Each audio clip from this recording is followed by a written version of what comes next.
Hello అండి, అందరికీ నమస్కారం. ఈరోజు మనం చెప్పుకోబోయే కథ చిగురంత ఆశను చూడు. రచించిన వారు పెబ్బిలి హైమావతి గారు. గోదావరి గట్టు వెంట ఇంటికి నడిచి వెళ్తున్న అపర్ణ దూరం నుండి ఎవరో నదిలో దూకబోవడం గమనించి గబాలున ఒక్క అంగుళంలో ఆమె దగ్గరకు వెళ్ళి చెయ్యి పట్టుకుంది. తీరా చూస్తే ఆమె తన ప్రాణ స్నేహితురాలు ధరణి. నువ్వా ధరణి, ఏమిటి పని అని ఆమె పనిని అడ్డగించి అక్కడికి దగ్గరలో ఉన్న సిమెంట్ బెంచ్ మీద కూర్చోబెట్టింది అపర్ణ.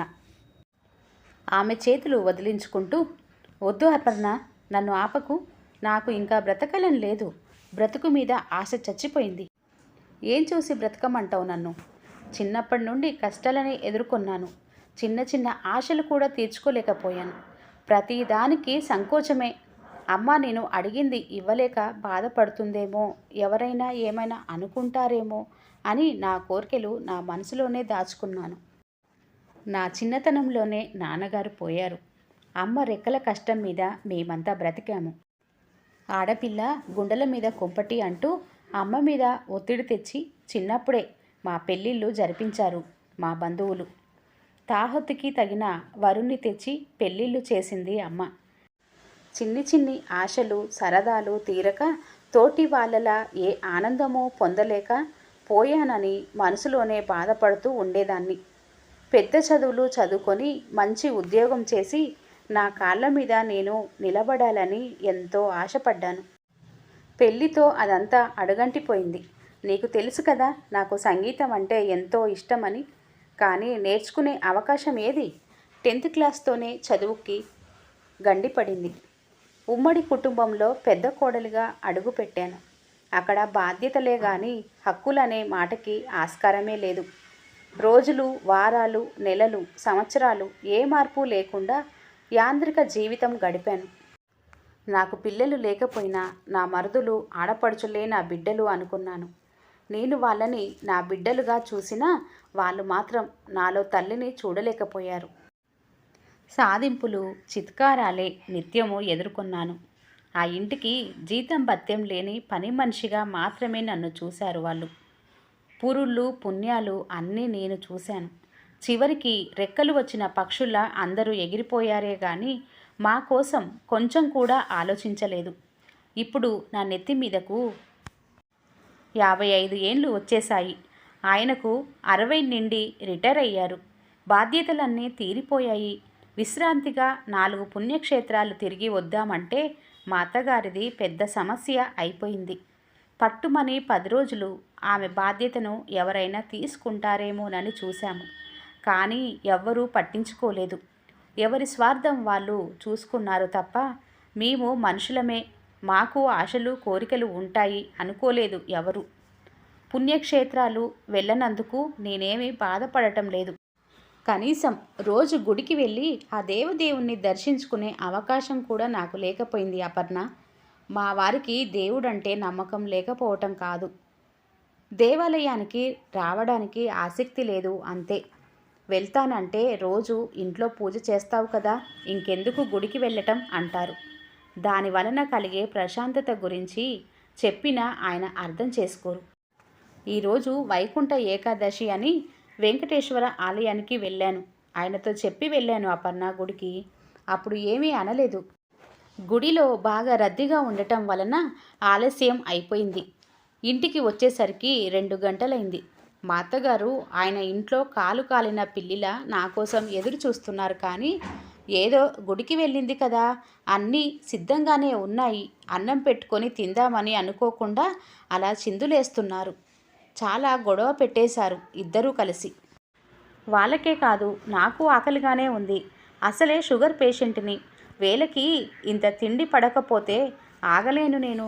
కానీ గుడికి వెళ్ళిన నన్ను మా అత్తగారు యుక్తాయుక్త విచక్షణ మరిచి, ఇప్పటిదాకా ఎవరితో కులికి వస్తున్నావే అన్నారు, నా వయసును కూడా చూడకుండా.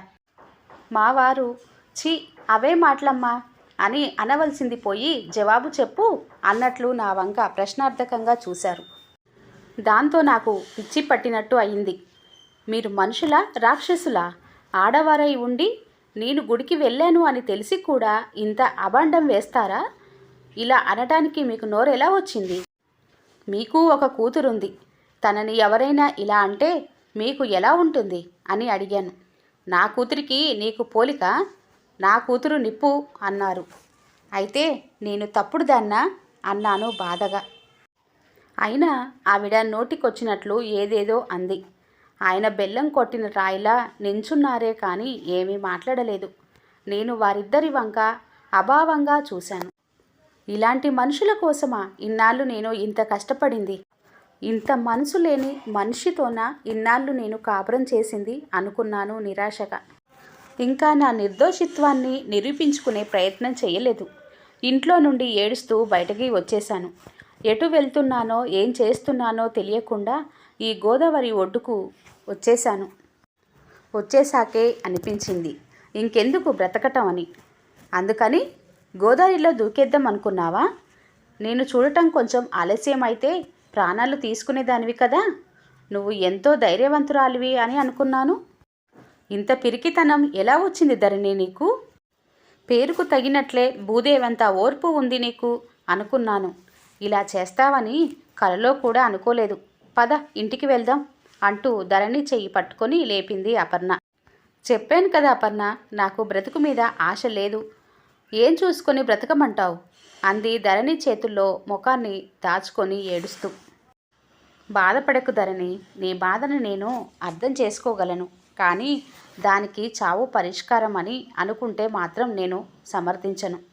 ప్రతిదానికి నువ్వు లొంగిపోతుండటం వలనే వారి ఆటలు అలా సాగాయి. నీ ఆత్మగౌరవాన్ని నిలుపుకునే ప్రయత్నం నీవు ఏనాడూ చేయలేదు. నేను ఎన్నిసార్లు చెప్పాను అణిగి మణిగి ఉంటే నిన్ను పాతాళానికి తొక్కేస్తారు అని. నిన్ను నువ్వే ప్రొటెక్ట్ చేసుకోవాలి కానీ ఎవరు నీ కోసం రారని. అయినా ధరణి, నేను ఒకటి అడుగుతాను చెప్పు. నీ అవసరం వాళ్ళకి ఉందా? వాళ్ళ అవసరం నీకు ఉందా? నువ్వు చేసి పెట్టకపోతే వాళ్ళకి నోట్లోకి 5,000 ఎలా వెళ్తాయి? సమస్య అంటూ ఉంటే దానికి పరిష్కారం కూడా ఉంటుంది. తాళంతో పాటు తాళం చెవి తయారైనట్లే ప్రతి సమస్యకు పరిష్కారం ఉంటుంది. మనం కొంచెం ఓర్పు వహించి పరిష్కార మార్గం వెతుక్కోవాలి. లేదా దాన్ని కాలానికి వదిలేయాలి తప్ప సమస్య వచ్చిందని చింతిస్తూ కూర్చోవటం, చావుని పరిష్కార మార్గంగా ఎంచుకోవటం సరైంది కాదు. దాని వలన ప్రయోజనం ఏమీ ఉండదు. ధైర్యంతో అడుగు ముందుకు వేసి తిరగటమే జీవితం అంది అపర్ణ.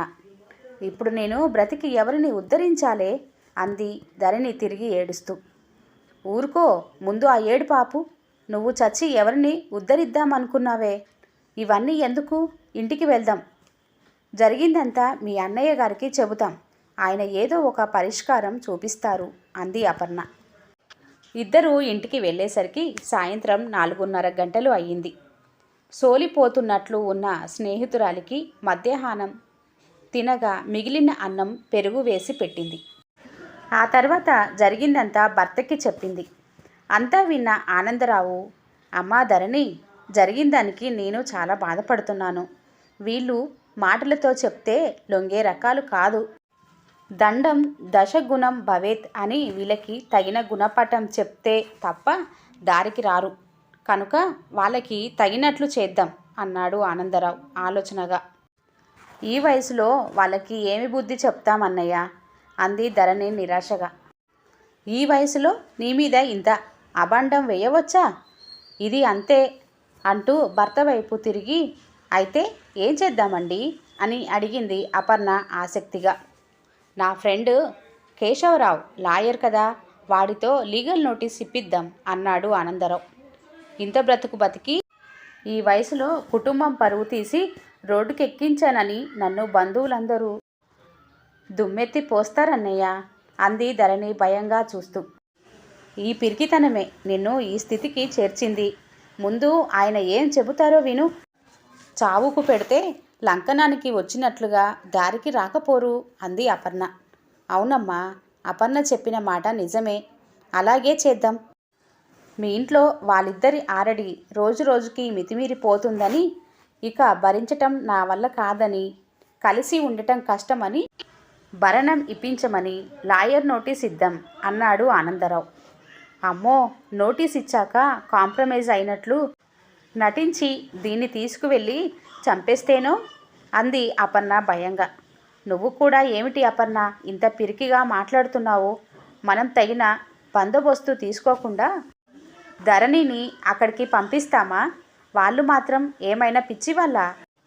ఈమె ఇంటి నుండి వెళ్ళిపోతే వాళ్ళకి ఇంత ముద్ద ఉడికేసి ఎవరు పెడతారు? రోగం వచ్చినా రొస్టు వచ్చినా ఎవరు చూస్తారు? ఇంతకాలం ఇంటిల్లిపాదికి చేసింది చూసింది తనే కదా. చాకిరీ చేయించుకునేందుకైనా రాజుకి వస్తారు, లేదా అతని ఆదాయంలో నుండి ధరణికి నెల నెల ఎంతో కొంత మొత్తం ఎత్తి ఇవ్వాలి. అలా చెయ్యాలంటే కష్టం కదా. తప్పక దారికి వస్తారు అన్నాడు ఆనందరావు. కానీ ధరణి తన అంగీకారాన్ని వెంటనే తెలపలేకపోయింది. భయంగా అయోమయంగా వారి వంక చూస్తూ ఉండిపోయింది. అమ్మా ధరణి, ఇంకేమీ సందేహించకు.